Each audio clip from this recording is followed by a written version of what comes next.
오늘 하나님 말씀, 하나님을 기쁘시게 하라라는 제목으로 주님의 은혜를 함께 나누도록 하겠습니다. 세상에 많은 그 동물들 중에서 사람이 가장 가깝게 생각하는 동물이 있다면 아마도 개겠죠. 강아지일 겁니다. 물론 그 뉴욕의 맨하탄에 수년 전에 사람 크기만한 악어를 키우다가 잡힌 사람이 있습니다. 그래서 그 사람이 많은 그 뉴스에 큰 토픽감이 되었는데, 그러한 특별한 동물들은 아무나 키우는 것이 아니죠. 악어 같은 것은. 하지만 개는 누구나 키울 수 있는 동물입니다, 실은. 그래서 또한 그 키우고 싶어하는 동물의 1위가 또한 또 개죠. 강아지입니다. 왜 그럴까? 그 이유는 개는 사람과 같이 어울릴 수 있고 또한 주인을 기쁘게 하기 때문입니다. 무엇라고 설명하기가 좀 어렵지만은 아무리 못생긴 개라도 마치 얼굴을 가만히 보면 외국인을 보는 것 같은 그런 느낌도 들고, 그래서 사람들이 그 강아지를 굉장히 좋아하죠. 못생기면 못생긴 대로 좋아하고 예쁘면 예쁜 대로 또 좋고 그렇습니다. 저도 어린 시절 개를 너무나 좋아해서 늘 개를 키웠던 그런 길이 있는데, 그래서 그 개와 사람의 관계, 물론 개와 사람의 관계를 비교할 수 없지만, 하나님과의 관계와 우리가 비유할 수 없지만 분명한 것은 나와 하나님과의 어떤 그 관계가 그런 어떤 친밀한 그러한 관계가 돼야 되지 않을까. 물론 하나님은 신이시고 하나님이시지만 인간이 하나님을 알만한 것을 하나님께서 주셨고 직접 오셔서 만나주시고 우리를 죄를 용서해 주시고 영원한 생명을 주셔서 이제는 내가 산 것이 아니요 내 안에 예수 그리스도께서 사신 것이라 라고 이야기한다면 꼭 이 한 가지, 하나님을 어떻게 하면 기쁘시게 하여 드릴까라는 고민을 해야 된다는 거예요. 어떻게 해야 내가 하나님과 더욱더 주님께서 나를 가까이 대하시기 원하시는 것 같이 나도 주님과 함께 동행하면서 살아갈 수 있을까라는 고민이 필요하다는 거죠. 하지만 나의 삶을 가만히 돌아보면 많은 경우에 하나님을 기쁘시게 하는 그러한 삶을 살기보다는, 그 노력보다는 하나님께서 나를 기쁘게 해주셨으면 좋겠다라는 생각을 가지고 살 때가 얼마나 많이 있습니까? 많은 경우 하나님을 기쁘시게 하는 삶을 살기 위해서 노력하기보다는 하나님께서 나를 기쁘게 해주시기 위해서 기도하고 나를 기쁘게 해주시기 위해서 내가 매달리고 나를 기쁘게 해주셨으면 하는 생각을 가지고 믿음이라는 제목을 가지고 살 때가 얼마나 많이 있느냐는 거예요. 하지만 분명히 우리는 나의 창조주가 되시는 하나님을 위해서 살아야 되는데, 내가 하나님을 부리는 사람이 아니고 내가 하나님의 창조주가 아니고 나는 하나님께 속하였고 하나님께로서 나서 하나님께로 가는 창조물임을 믿으시기를 바랍니다.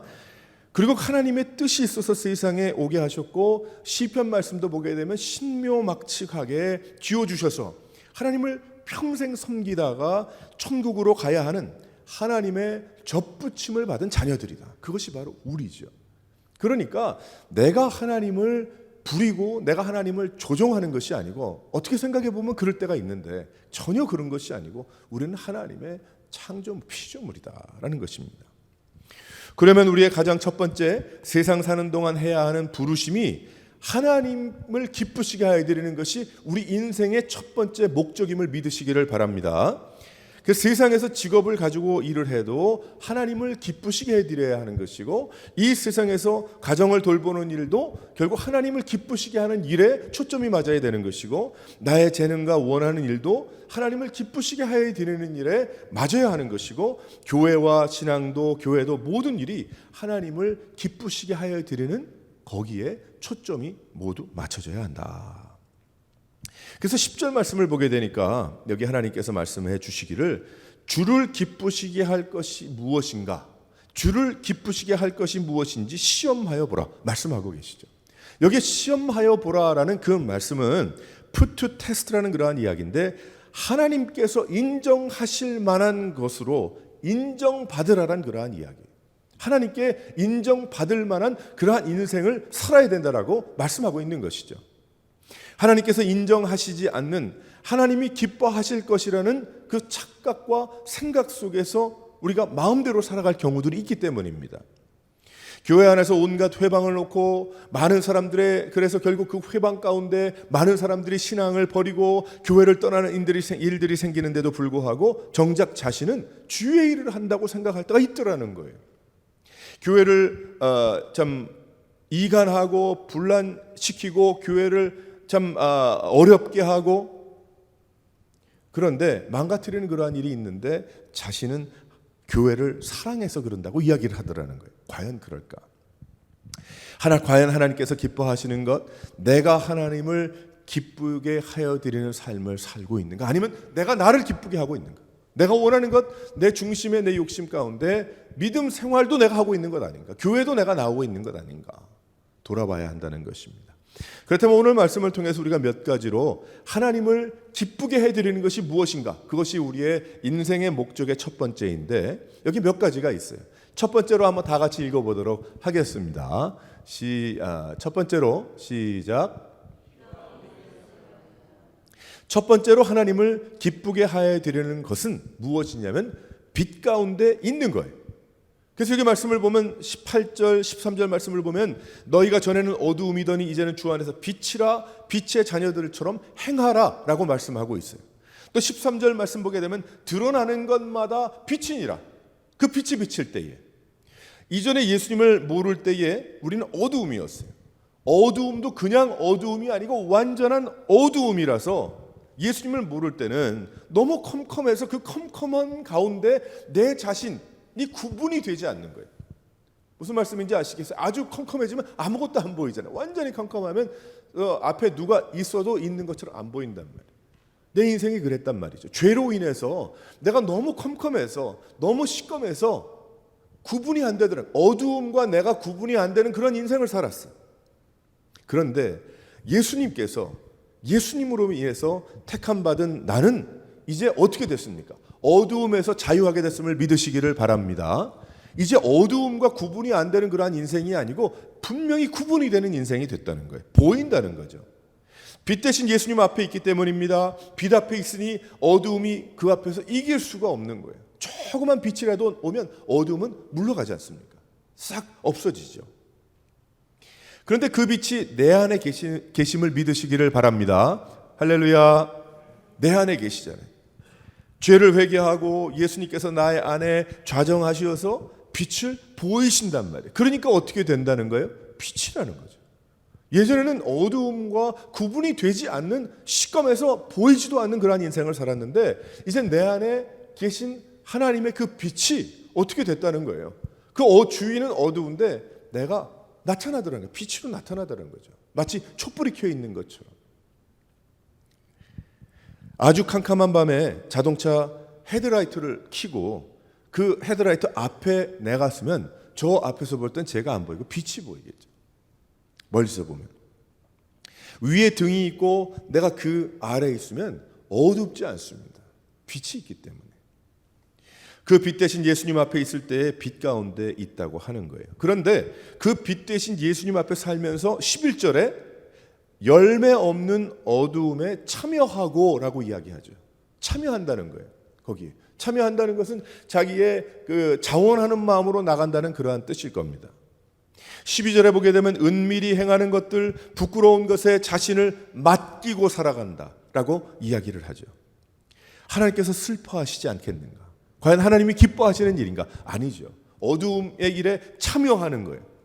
내가 또한 여기에 말씀 보면은 자신을 맡기고 거기에 산다. 그걸 하나님이 기뻐하시지 않는다. 그러나 우리가 부족해서 예수 믿고도 어두움에 참여할 때가 있더라는 거예요. 우리가. 그래서 조심해야 되는 거죠.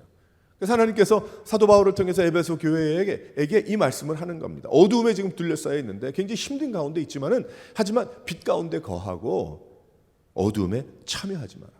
마음에서 행동 등으로. 하지만 그때에 재빨리 예수 앞에 나오고 회개하고 엎드릴 때에 다시 또 그 빛이 빛나게 됨을 믿으시기를 바랍니다. 그때 13절 말씀을 보게 되면 어두움일지라도 예수 그리스도의 빛이 비추이면 밖으로 또 다시 드러나게 되는 거예요. 잠자는 자, 죽은 자가 예수님 앞에 나오면 빛으로 새롭게 되는 것입니다. 우리는 늘 깨어 있어야 합니다. 어두움에 참여하지 않도록, 어두움 옛사람으로 돌아가지 않도록 우리는 늘 조심해야 되는 것이죠. 대학 시절에 노숙자를 도와서 성경 공부를 하고 전도할 그런 때가 있었습니다. 그들을 복음을 전하고 두 번째로 그들로 하여금 프로그램으로 들어오도록 계속 이야기했어요. 지금 여기 오레곤도 시애틀도 그렇다고 그러는데 엄청나지 않습니까? 그 노숙자들이 말이죠. 근데 여기도 다운타운에 가보게 되면 그 미션들이 많이 있어요. 그래서 노숙자들을 인도하고 도와주고 복음을 전하고 얼마나 열심히 강하게 전하는지 모르겠지만 하지만 그 다음에 스텝은 무엇이냐면 프로그램으로 들어오게 하죠. 프로그램들이 다 있단 말이에요. 프로그램에 들어와서 거기에서 훈련받고 직업교육을 하고 이제 다시 스트리트로 나가지 않고 연결을 시켜줘서 할 수 있도록. 그래서 제가 예전에 일할 때도 그 파킹장에 굿윌이 있었는데 그 굿윌에서 일하시는 분들이 어떤 분들이었냐면 노숙자였던 분들이더라고요. 그래서 그 프로그램에 들어와서 어떤 프로그램이든지 들어가서 훈련을 받고 자신들이 거기서 하루 종일 그 굿윌에 도네이트 하는 사람들을 맞이하더라고요. 밤새도록은 없었지만은. 그래서 얘기하기를 거기에 어떤 경우에는 뭐 쓰레기도 갖다 놓고 막 사람들이 말도 못하게 막 그럴 때가 많이 있는데 어떤 때는 막 가져가고 그래요. 그러니까 이 사람들이 저한테 얘기하다 보니까 어떤 때는 정말 자기들이 화가 난다 그러더라고. 왜 그러냐면 그거 전부 다 나와 같았던 내가 이전에 나와 같았던 사람들에게 필요한 것들인데 뭐 마음대로 막 그냥 도둑질하는 거나 다름이 없지 않느냐. 거기에 갖다 놓은 걸 막 가져가는 거. 뭐 이런 얘기들도 하더라고요. 그래서 보면은 프로그램에 들어오도록 위로하고 격려하고 인도합니다. 그런데 그 많은 사람들 중에 프로그램에 들어와서 회복받고 잡을 찾아가는 사람들은 극소수고요. 마치 이 노숙자 생활이 더 편하다고 생각해서 또다시 돌아가고 말더라고요. 며칠 미션에 들어와서 먹을 거 먹고 뭐 세탁할 거 세탁하고 옷 얻어가지고 다시 스트리트로 나가는 거예요. 잠깐 목이 말라서인 것뿐이지 또다시 그것이 해결되면 제자리로 길거리로 돌아가더라는 거예요. 하나님은 우리가 그렇게 신앙생활하는 것을 기뻐하지 않으신다는 겁니다. 하나님은 우리가 늘 빛 가운데 작정하고 살아야 하는 것이지 예수님을 붙잡고 살아야 하는 것이지 예수를 외치면서 살아야 하는 것이지 빛 가운데 늘 거해야 되는 것이지 내가 어두움에 참여하는 그 인생 다시 돌아가는 길거리로 가는 그러한 인생은 아니라는 것이죠. 그래서 빛 가운데 있으라. 빛 가운데 가려고 해야 되는 것이고 내 안에 빛이 발하도록 해야 됨을 믿으시기를 바랍니다. 그래서 하나님은 우리들에게 빛 가운데 있으라는 거예요. 그러면서 우리에게 십자가도 보여주시고 또 우리에게 성경 말씀도 주시고 얼마나 귀합니까? 하나님께서 우리에게 주신 귀한 축복이. 사랑하는 성도 여러분, 우리가 하나님을 기쁘시게 하는 삶을 살아드려야 될 텐데 그 빛 가운데 살아갈 수 있는 빛 대신 예수 그리스도를 중심으로 나아갈 수 있는 여러 성도들 되시기를 주님의 이름으로 축원합니다. 두 번째로 하나님을 기쁘시게 하는 삶이 무엇인가? 한번 다 같이 읽어보겠습니다. 시작. 지혜자로 사는 거예요. 15절 말씀을 보면 지혜가 많은 자 같이 지혜가 없는 자 같이 하지 말고 오직 지혜가 있는 자 같이 하라. 지혜가 있어야 된다는 겁니다. 지혜를 어디에서 얻는가? 세상의 지혜는 세상까지입니다.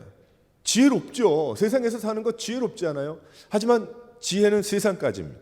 세상에서 먹고 사는 일까지예요. 하지만 인생은 세상의 끝이 아니지 않습니까? 우리가 죽으면 두 갈래 길이 있잖아요. 그렇기 때문에 하나님의 지혜로 살아야 함을 믿으시기를 바랍니다. 하나님의 지혜가 어떤 것입니까? 16절 말씀을 보게 되면 세월을 아끼라 때가 악하니라 라고 말씀을 하고 있죠. 에베소 5장 16절 말씀을 보면은 세월을 아끼며 사는 거예요. 그것이 바로 지혜로운 거예요. 여기에 세월을 아끼라는 말은 세월이 빨리 가고 짧으니 당신이 하고 싶은 대로 마음대로 하고 사는 일에 중심을 두라 그렇게 이야기하고 있지 않습니다. 하나님을 위해서 세상을 아끼라는 말이에요. 그런데 그것을 반대로 알고 있는 사람들 많이 있죠. 세월을 아끼라는 이야기를 반대로 알고 있어요. 하나님을 믿고 신앙생활하는 것은 나중에 해도 된다고 생각하는 경우들이 있더라는 거예요. 지금 중요한 것이 아니기 때문에 먼저 돈을 벌고 먼저 놀고 나중에 시간이 되면 그때 하면 된다라고 생각을 하더라는 거예요. 그래서 이민 와서 많이 고생하시는 분들 여러분 만나면서 어떤 분 그런 분들도 만나봤어요. 뭐라 그러냐면 지금 열심히 일하고 내가 은퇴하면 그때부터는 내가 좀 교회 일도 하고 해보겠다고. 웃고 말죠. 하지만 가까우면 이야기합니다. 그때가 지금입니다. 그렇게 이야기하죠. 시간이 되면 교회에 가고 시간이 되면 기도하고 시간이 되면 주의 일하고 반대인 거예요.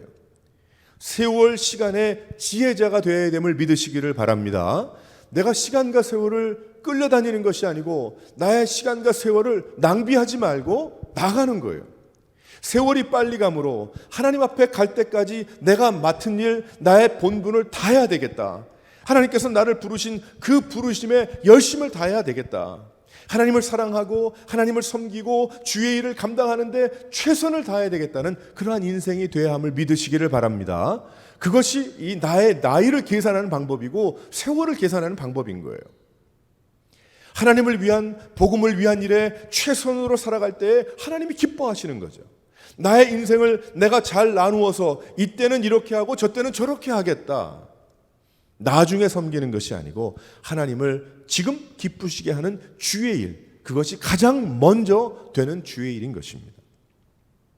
가장 중요한 첫 번째 주의 일은 부족한 나를 주님 앞으로 내가 인도해내는 것이죠. 그리고 내 주위의 인생들을 주께로 인도하는 것이고 회복의 길로 인도하는 거예요. 그것을 위해서 건강도, 그것을 위해서 일도, 그것을 위해서 돈도, 공부도, 재능도 쏟아내고 시간도 드리고 가치가 달라져서 이제 기쁨이 달라진 거예요. 기쁨의 가치가 이제는 나 중심의 세월을 아끼는 그러한 인생이었지만 이제는 하나님 중심의 세월을 아끼는 지혜로운 그러한 삶을 살다 보니까 그게 기쁜 거죠. 그게 감사한 것이고 하나님을 기쁘시게 하는 일을 하려고 해도 할 수 없을 때가 온다는 겁니다. 하나님 그때가 늘 나를 위해서 기다려주는 것이 아니라는 거예요. 힘이 그렇고요. 나이가 그렇고 그리고 또 생각이 돌아가는 것이 그렇고 열심히 그런 거예요. 실은 지금인 겁니다. 지금 신앙생활에 열심을 내야 함을 믿으시기를 바랍니다. 지금 복음을 전하는 삶을 살아야 되는 거예요. 복음을 전하고 복음을 내가 예수 믿는 거를 몰랐대. 그걸 부끄러운 것인지 기뻐하는 그게 하나님이 기뻐하는 것이 아니라는 거예요. 반대로 생활하면 안 된다는 것이죠. 복음을 전하고 복음을 드러내고 내 안에 빛을 드러내는 어둠을 비추는 삶을 살아야 된다. 선교사님들의 고민이 있어요. 그 어려운 나라에 가고 제3세계에 이제 가보게 되면 선교사님들이 고생 많이 하지 않습니까? 자신의 도움도 많이 받지 못하면서 자신의 도움 받는 것까지 다 털어가지고 같이 생활하는 경우들이 있어요. 그 나라 젊은이들. 그래서 보면은 18살이 이렇게 넘어간 사람들 한 20명을 택해가지고 같이 살아가는 그런 선교사님들 몇 분 만나봤는데 그러면 그 부모님들이 저 시골에서 애를 어떻게 듣고 데려와. 그래가지고 우리 애 좀 맡겨달라고. 왜냐면 공부도 안 되고 그 시골에서 뭐 할 수가 없잖아요. 그래서 제발 좀 맡아달라고. 그래서 선교를 해가지고 또 그것도 맡으시더라고. 그래서 걔들하고 한 3년을 같이 생활하는 선교사님이 계신데 뭐 여러분 계시겠지만 그 한 분이 계신데 와이프가 밥을 해대고 삼시세끼 같이 사는 거예요. 그 건물은 어디서 또 선교단체에서 좀 제공을 받아가지고 같이 살면서 말이죠. 그 아침엔 일하고 밥 먹고 또 교육하고 말이죠. 또 전도하러 나가고 그 시골에서 그렇게 하시는 분이 계세요. 그래서 이제 공부를 한 2년이고 3년이고 그래서 그때 당시만 해도 뭐 중고 컴퓨터도 필요합니다. 그래서 가지고 갈 때도 있고 또 뭐 재봉틀도 필요하고 뭐 ABCD 할 줄 알면은 직업을 구할 수 있으니까 공부를 시켜. 그다음에 또 이렇게 외부에서 교회 성도들이 가가지고 할 때는 그 나라 언어를 어려우니까 할 수 없이 영어를 잘 못해도 영어로 하고 또 그 선교사님들이 그 학생들에게 영어를 또 조금씩 가르쳐서 그 번역할 수 있도록. 다 통하게 돼 있어요. 그래서 마음만 있으면 가서 내가 영어도 여기에서 $1, $2 하면 충분히 다 통합니다. 다 하잖아요. 그 정도 못하는 분 없잖아요. 가서 이야기하면 또 그걸 걸러서 성령께서 인도해 주셔서 트랜스레이트 해가지고 자기 나라 말로 집집마다 가가오 방문하면서 전도하거든요. 그럼 놀라운 역사들이 막 일어나거든. 그래서 한 2, 3년을 같이 이제 지납니다. 지나다가 더 이상 거기에서는 교육이 안 되니까 한국에 있는 교회들하고 연결을 시켜서 그래서 되도록이면 한국의 그 신학 교육들이 괜찮으니까 그 중에서 괜찮은 아이들 몇 명 뽑아서 이제 연결해서 한국으로 이제 보내는 그런 경우도 있었어요. 그래서 한국으로 이제 보냅니다. 한국으로 보내면 거기에서 한 2년, 3년이고 교육을 받고 다시 돌아와서 좋은 목사가 되길 원하는 거예요. 그걸 위해서 3년을 교육했고 또 다시 돈을 들여서 한국으로 보냈고 거기에서 또 어려우니까 뭐 아르바이트 좀 하면서 공부하고. 그런데 문제가 무엇이냐면은 거기에서 이제 잘 훈련을 받고 돌아오면 좋은데 안 돌아온다는 거예요. 2, 3년을 같이 그렇게 먹이고 그 고생을 해가지고 훈련을 해서 복음을 전하고 성경 말씀을 가르치고 믿음도 있고 다 그런데 한국이 잘못됐다는 것은 아니지만 절대 그거 얘기는 아니지만은 그렇지 않은 경우도 많이 있겠지만은 제가 알고 있는 어떤 그 선교사님의 그 고충의 이야기를 하는 것입니다. 2, 3년간 선교지에서 이제 있다가 이제 가르치고 갔는데 다 잊어버리고 돌아오지 않더라는 거예요. 그게 뭘 하나 보았더니 그 나라에서는 뭐 양복 하나 입기가 어렵지만은 하지만 가서 일하면서 나름대로 돈을 벌고 또 뭐 나라 언어도 한국어도 배우고 영어도 이제 하고 자기 나라 말 하고 그 신학 교육도 받았는데 하지 않더라는 거예요. 믿음 생활 열심히 하지 않는 모습을 보면서 부르심을 버리고 지금껏 부르신 그 일을 향해서 그렇게 했는데 안 되는 그 모습을 보면서 얼마나 가슴들 아파하시고 참 힘들어하는지. 하지만 그래도 또 그런 줄 알면서도 젊은이들을 복음을 전하고 훈련하고 같이 또 데리고 살면서 학교를 하는 그런 선교사님들이 꽤 되십니다. 보면 그렇게 훈련을 받고 우리도 마찬가지잖아요. 그러한 훈련을 받고 그러한 일을 해야 되는 하나님의 부르심이 있어서 거기까지 왔는데 그렇게 하면 안 되겠죠. 나중에 또 부르심을 저버리고 생활하면 안 된다. 하나님께서 우리를 오레곤 새로운 교회를 세우시고 여기까지 인도하신 것은 하나님의 분명한 뜻이 있습니다. 있는데 이제 하나님께서 여기까지 인도하셔서 훈련하시고 은혜를 주신 이유는 무엇일까? 지혜자가 되라. 세월을 아끼라는 거죠. 이 세상의 것에 세월을 아끼는 나의 어떤 그것이 아니고 하나님의 일에 주님의 부르심에 세월을 아끼는 거죠. 내가 여지껏 배우고 듣고 은혜 받은 일에 세월을 아끼는 거죠. 어떻게 아낄까? 그 행동을 하면서 그 삶을 살아가면서 생활을 이제 내가 살아가는 것입니다.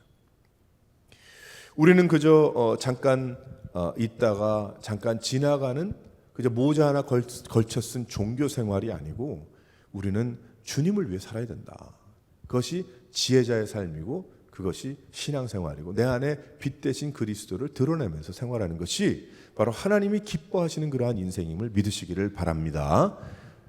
그러니까 하나님께서 부르신 자들은 주의 일을 하면서 생활해야 되는 거예요. 하나님께서 오레곤 새로운 교회를 세우셨을 때는 우리 교회가 특별한 교회 아닙니까? 뭐 다른 교회도 특별하겠지만 그 시대에 특별하니까 하나님께서 또 새로운 교회를 세워주시지 않았겠어요? 교회들이 개척되고 말이죠. 그러면 왜 개척하게 하셨을까? 왜 부르셨을까에 목표를 두고 예배나 그냥 드리고 돌아가라고 하시는 것이 아닌데 그럼 무엇일까? 내가 맡아야 될, 내가 담당해야 될 부분은 무엇일까를 깨닫고 우리가 나중이 아니고 10년 뒤가 아니고 지금부터 내 마음에 내가 뭐 한다고 해도 내가 어떻게 다 모든 걸 다 할 수 있겠어요? 하나님이 허락해야 하는 것이고 하는 거지. 하지만 우리가 시간을 아끼게 된다.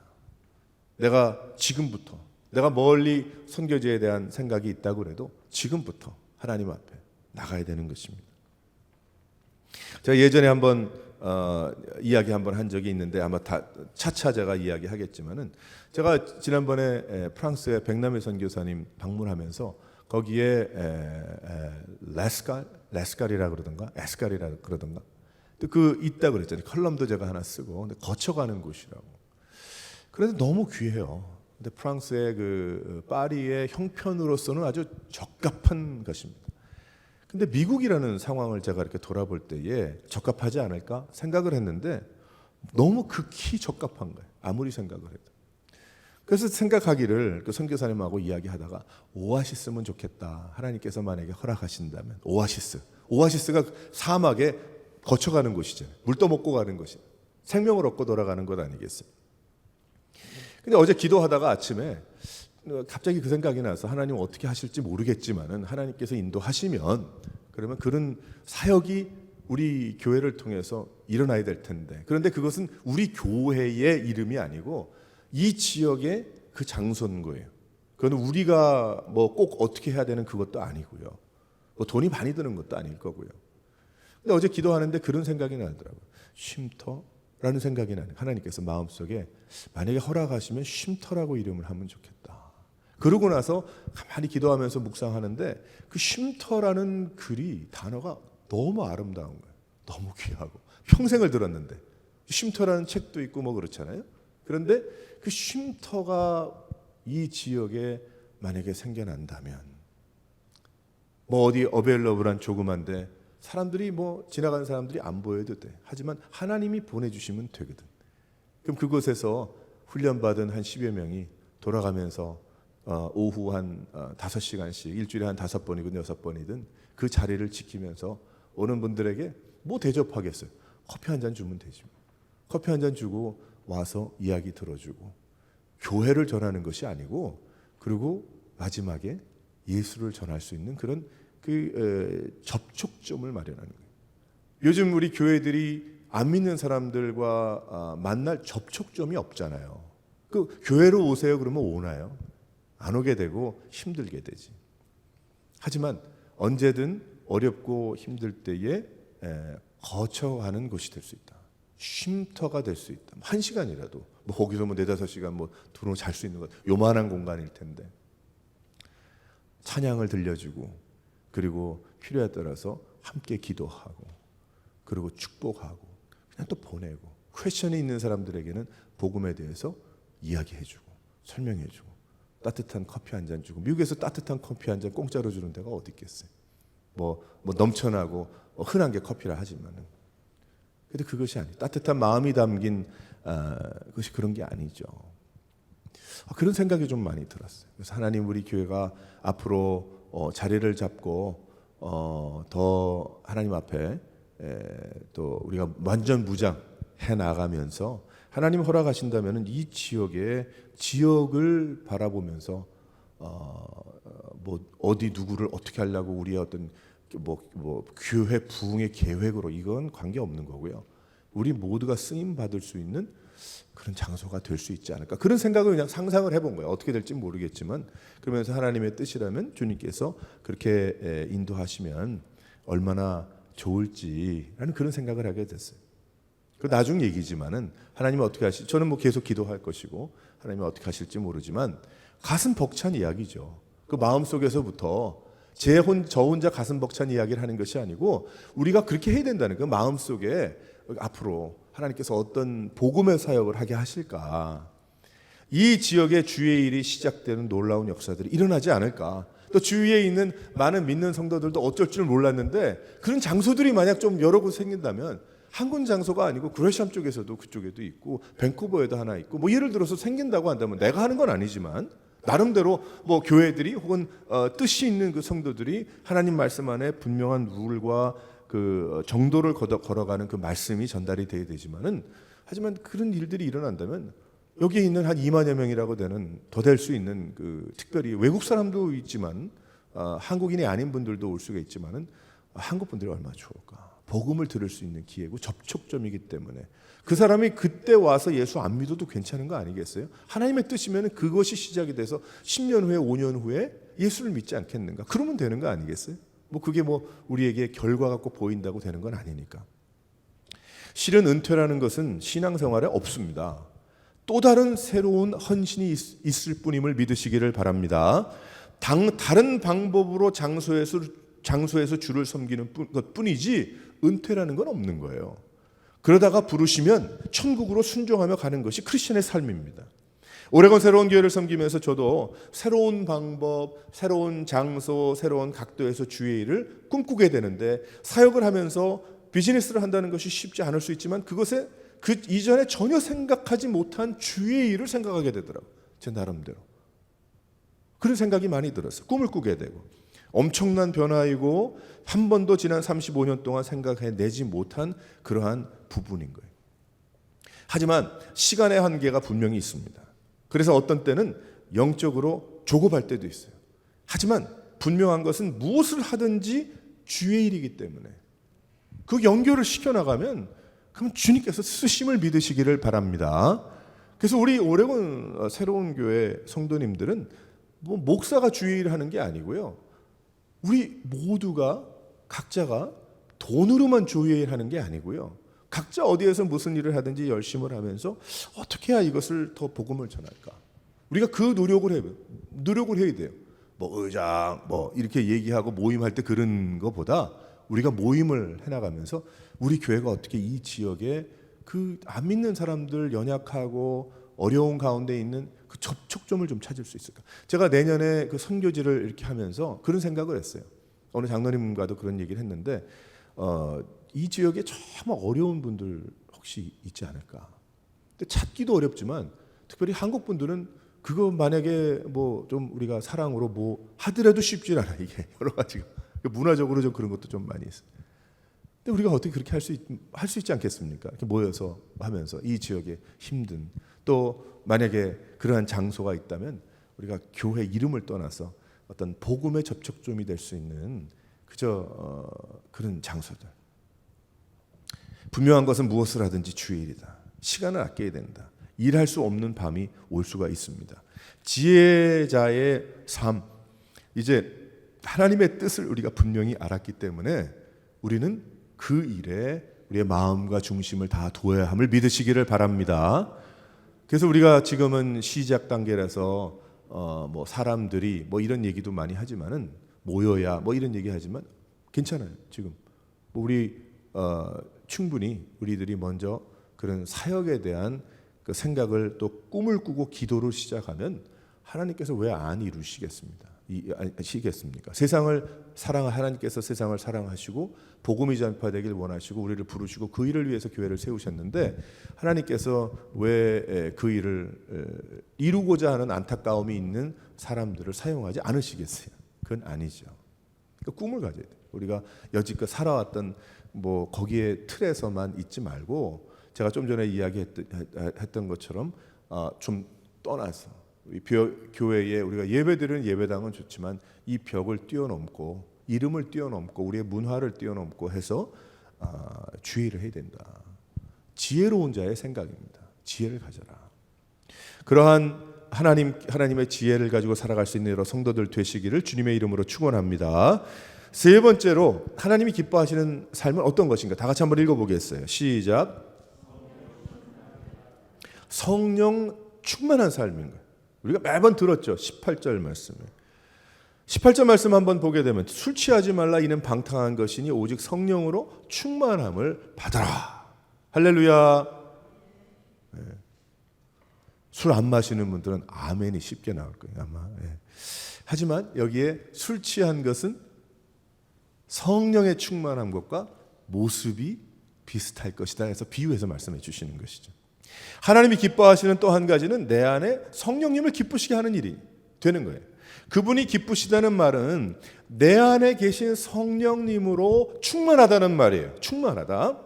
그 성령 하나님이 우리가 쥐었다 놓았다 하는 분이 아니라는 거예요. 설명을 하자면 우리가 많이 성령 충만해서 들었지만 내 성령님을 내가 쥐었다가 놨다가 쥐었다가 놨다가 내가 부리는 것이 아니라는 거예요.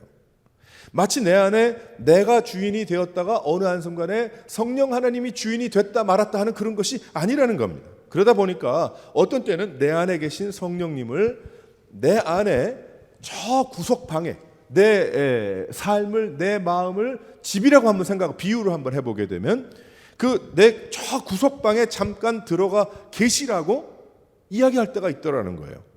아예 나가십시오. 이런 일은 없죠. 예수 믿는 사람들은 성령께서 내가 예수님을 모셨기 때문에 예수 믿는 인생을 살아서 하지만 어떤 때는 저 구석방에 좀 계세요 라고 할 때가 있더라는 거예요. 그리고 밖으로 잠가 놓더라는 거죠. 설명을 하다 보면 그게 있을 수가 없는 일이지만 그러다가 부흥회 때는 어디 부흥회를 참여할 때는 잠깐 열어두는 거예요. 나오세요. 이제 부흥회 지금 갑니다. 예배당 갑니다. 그럴 수 있다는 거예요. 그것이 아니라 언제고 어디서고 늘 내 안에 여기저기를 다 뛰어다니시도록 성령님께서 뭐 발이 계신 분은 아니지만 내 마음과 내 삶을 집으로 표현할 때에 어디서나 춤을 추실 수 있도록 내 마음의 중심에 내 마음에 역사하시도록 마음대로 그것이 충만함이라는 거죠. 성령 충만함이 하루는 있고 하루는 없고 뭐 어느 날은 은혜가 되고 어느 날은 은혜가 안 되고 그게 아니고 성령 하나님께서 나와 함께 보혜사로 임마누엘로 동행하시는데 내가 그분을 내가 또 초청하는 건 아니지만 마치 여기저기를 다 내 방, 마루, 뭐 밑에 가라지 어디나 다 뛰어다니시고 춤을 추시고 하실 수 있도록 내어드리는 것이다. 충만합니다. 우리가 집에 이렇게 살다가 보면은 미국의 집에 살다 보면은 뭐 음식 많이 먹지 않습니까? 한국 음식도 냄새가 좀 나죠. 냄새가 나는데 예를 들어서 된장찌개를 끓이면 구수하잖아요. 뭐 한국 분들 그거 나쁘다 이런 분들은 별로 없거든요. 그 된장찌개 냄새가 그래도 한번 먹으면 더 맛있고 말이죠. 근데 된장찌개를 끓이니까 이거 냄새가 좀 나니까 안방에 문 좀 다 방문 좀 잠그고 하자. 그래도 어떻게 됩니까? 어떻게 갔는지 구석구석에 냄새가 다 가. 그래서 밖에서 들어오면 뭐 맛있는 냄새 나는구나 이런 얘기를 하잖아요. 같은 의미인 거예요. 집 안에 내 안에 성령께서 충만하시도록 해야 된다. 방에다가 놓고 쥐었다 놨다. 하루는 내가 성령을 부리는 것처럼 성령이 임하시고 뭐 이런 것이 아니고 나는 그저 주님 안에 사는 거예요. 그래서 문제가 많지 않습니까? 은사에 대해서 성령의 역사에 대해서 잘못 오해해서 다 하는 성령 역사하시죠. 은혜 주시죠. 얼마나 많은 그 은사들이 있습니까? 귀한. 하지만 마치 내가 부리는 것 같은 내가 허락한 것 같은 그게 잘못이라는 거죠. 성령이 잘못된 게 아니고 뭐 교파와 교단이 잘못된 게 아니고 그게 잘못된 거죠. 그것이 잘못 더 나가다 보면 마치 앞에서 목사가 허락해서 성령이 역사하는 것 같이 혹은 내가 허락해서 무엇이 이루어지는 것처럼 내가 이룬 것처럼 하다 보니까 하나님 위에 서기 때문에 그게 2단이 되고 3단이 되고 사이비가 되는 거 아니겠습니까? 그건 아니죠. 늘 우리는 성령께서 내 안에 역사하시도록 내가 늘 주님께 내 중심을 내어드리는 그런 인생이 되다 보면 어떻게 돼요? 자동적으로 충만한 거죠. 성령께서 일하시는 내 안에서. 나의 예배가 그래야 합니다. 예배를 통해서 역사하시잖아요. 예배가 성령 충만함 주님 마음대로 역사하여 주세요. 나의 찬양의 시간이 그래야 하고 나의 기도의 시간이 그렇게 돼야 하고 어렵지만 나의 일하는 시간이 그래야 함을 믿으시기를 바랍니다. 늘 성령 충만함으로 살아가고 성령 충만 중심으로 살아가고 성령의 인도하심에 나의 중심과 나의 마음을 다 내어드리고 다 주님 뜻대로 하나님이 원하시는 대로 그렇게 살아가면 그것이 결국은 어떻게 돼요? 반대로 거슬러 올라가면 지혜자의 삶이 되는 것이고 성령 하나님께서 바로 예수 그리스도의 영이시고 하나님이시기 때문에 지혜자잖아요. 그리고 그렇게 살다 보면 어떻게 돼요? 빛 가운데 생활하는 거예요. 그 빛이시니까 그분. 삼위일체 하나님이 되신 성령 하나님께서 바로 예수 그리스도의 빛 대신 예수 그리스도이시기 때문에 그 빛으로 살아가게 되는 거예요. 반대로 거슬러 올라가면. 그러면 더 거슬러 올라가면 어떻게 될까요? 하나님이 기뻐하시는 거죠. 하나님이 기뻐하시는 거죠. 그 아래에 설명을 하다 보니까 세월도 아껴야 되고 그러다 보니까 하는 모든 일이 우리의 신앙생활이 그것이 아니다.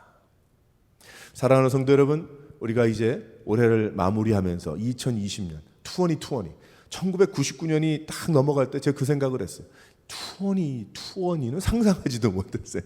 물론 뭐 건강하면 2020년까지는 살겠다 생각은 했겠지만 2020, 야 멋지잖아요. 어떻게 무언가 비전을 가질 만한 1999년도에 2020 비전 뭔지는 모르지만 2020 비전 하면 굉장히 멋있게 들리는데 2020이야. 그러니까 이제는 우리가 뭘 가져야 2020 비전을 가지면 안 되고 내가 있잖아 2020. 그러니까 난 뭘로 가져요? 2050 뭐 이렇게 나가야 된단 말이에요. 뭐 100 뭐 이런 식으로 나가야 되겠죠. 하지만 중요한 것은 이제 한 해를 마무리하고 새해를 맞이하면서 지난 한 주간 1년 동안 하나님을 기쁘시게 해 드렸으나 하지만 내가 부족한 부분은 없는가 한번 돌아보면서 스스로를 이제 새해를 맞이하며 내년에는 하나님을 기쁘시게 해드리는 그 삶, 성령 충만함 그리고 세월을 아끼며 빛 가운데 거하는 그 삶을 내 인생의 중심의 목표를 두고 주님의 살아가고 주님의 교회를 섬기고 이 지역을 한번 품으면서 나의 나머지 인생을 이 지역의 복음화를 위해서 한번 힘써 봐야 되겠다. 이런 헌신과 중심을 가지고 나아갈 수 있는 여러 성도들 되시기를 주님의 이름으로 축원합니다. 우리 함께 기도하겠습니다.